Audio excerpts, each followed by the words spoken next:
Sir నమస్తే అండి, ఏం చేస్తుంటారు? నేను నా పేరు వెంకటరమణ అండి. నేను రియల్ ఎస్టేట్ వ్యాపారం చేస్తాను. Real estate. ఓకే సార్, ఇప్పుడు కూటమి ప్రభుత్వం అధికారంలోకి వచ్చింది, 20 నెలలు కంప్లీట్ అయిపోయింది. ఇది ఎలా ఉందంటారు? చంద్రబాబు నాయుడు గారు వస్తే రియల్ ఎస్టేట్ భూమి వచ్చింది అంటున్నారు. భూమి వచ్చిందా? భూమి బూమరాంగ్ అయిందంటారా? ప్రజెంట్ చంద్రబాబు నాయుడు వచ్చింది డెవలప్మెంట్ చేసే ఆలోచనతో ఉన్నారు.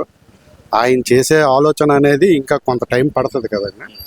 ఆయన వయసుకి తగినట్టు ఆయన మంచి కార్యక్రమాలు చేద్దామని ఆలోచన ఉంది ఆయనకి. చూద్దామండి, జస్ట్ ఆయన వచ్చే ఆలోచన, ఆయన మైండ్ ఏ విధంగా ఉందో చూద్దాం. అంటే 20 నెలలు కంప్లీట్ అవుతుంది కదా సార్, 20 నెలల్లో అసలు పరిపాలన అనేది ఎలా ఉందంటారు? ప్రజెంట్ బడ్జెట్లు లోటుపాట్లు చూసుకొని కదా చేయాలి. ఆయన లోటుపాట్లు చూసుకొని చేస్తారని అందరూ అనుకుంటున్నారు.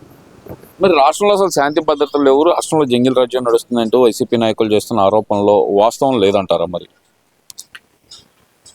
ప్రజెంట్ రాష్ట్రంలోనూ వేరే పార్టీ వాళ్ళతో నేను మాట్లాడడానికి నాకు ఆలోచన అనేది మంచిదా కాదా చెడ్డదా అనేది వేరే ఎవరి పార్టీ వాళ్ళకే మంచిదండి.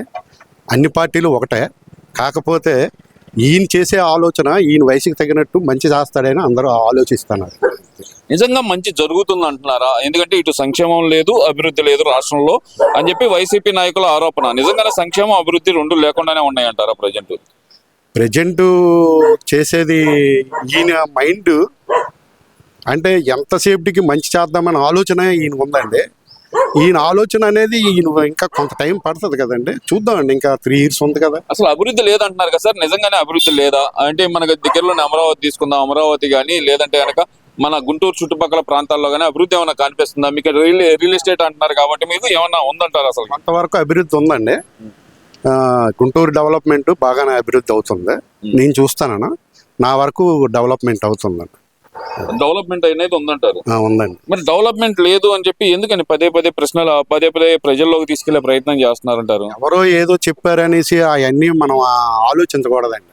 మన వరకు మన కంటికి కనిపించిందే నిజమండి, అంతే. ఎక్కువగా మనం ఆలోచించి ఎవరో ఏదో చెప్పారనేసి అవన్నీ మనం నిర్ణయం తీసుకోవడం తప్పు. మరి ఇప్పుడు జగన్మోహన్ రెడ్డి గారు ఉన్నారు సార్, ఇప్పుడు రాష్ట్రంలో పరిస్థితులు బాగాలేవు అని చెప్పి అసెంబ్లీలో పోరాడదామా, అసెంబ్లీకి వెళ్ళి పోరాడాలి కదా. మరి ఆయన యాజ్ ఏ ప్రతిపక్షం ఎదగలేదంటే గత మాజీ ముఖ్యమంత్రి అయినా సరే ఆయన అసెంబ్లీకి వెళ్ళడానికి కూడా ఎందుకని వెనకడుగు వేస్తున్నారు అనుకోవాలంటారు? మరి ఇప్పుడు ఆయన ఆలోచనస్ వేరే అండి. ఆ జగన్మోహన్ రెడ్డి ఆలోచనస్ అనేది ఆయన కుర్రవాడు కనుక కొద్దిగా మనకి డిగ్నిటీగా ఉండాలి, అన్ని రకాలుగా మంచిగా ఉండాలని ఆయన ఆలోచనస్ వేరు. ఆయన గురించి మనం మాట్లాడాలంటే కొంత టైం పడుతుందండి. ఇప్పుడు మరి ముఖ్యంగా చూస్తే కనుక బయట పర్యటనలు చేస్తున్నారు, దాడులు జరుగుతున్నాయి, రాష్ట్రంలో శాంతి భద్రతలు లేవు అంటున్నారు. నిజంగానే అంతే ఉందంటారా? రాష్ట్రంలో పరిస్థితి అనేది శాంతి భద్రతలు కంట్రోల్లో లేకుండానే ఉందంటారా? శాంతి భద్రతలు కంట్రోల్గానే ఉన్నాయండి, ఏ ప్రాబ్లమ్స్ లేవు, అన్ని బాగానే ఉన్నాయి, అంతా బాగానే ఉందంటారు. మరి జగన్మోహన్ రెడ్డి ఒక పక్కన ప్రజల తరపున పోరాటానికి నేను పాదయాత్ర చేస్తాను అంటున్నారు. మరి ఆ పాదయాత్ర మరి ప్రజలు ఎలా రిసీవ్ చేసుకునే అవకాశం ఉందంటారు?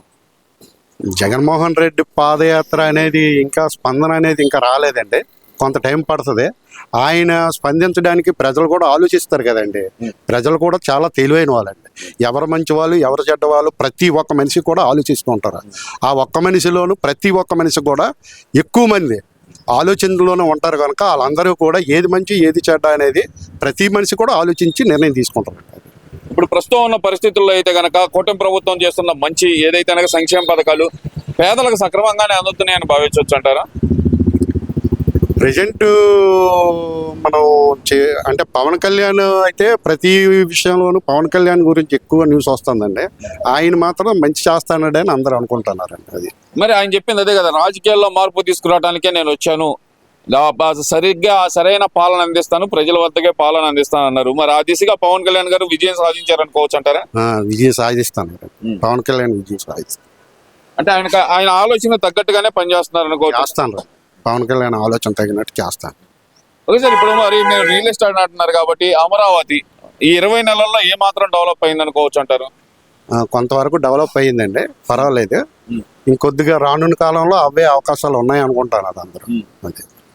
అంటే ఇప్పుడున్న పరిస్థితుల్లో అసలు ఎంత రాజధాని అవసరమా మనకి అని చెప్పి కొన్ని వర్గాలు అయితే కనుక వైసీపీ నాయకులు పదే చెబుతున్నమాట. ఎంత రాజధాని మనకు అవసరమా అన్నారు. నిజంగానే అంత రాజధాని అవసరం ఉందంటారు ఆంధ్రప్రదేశ్కి?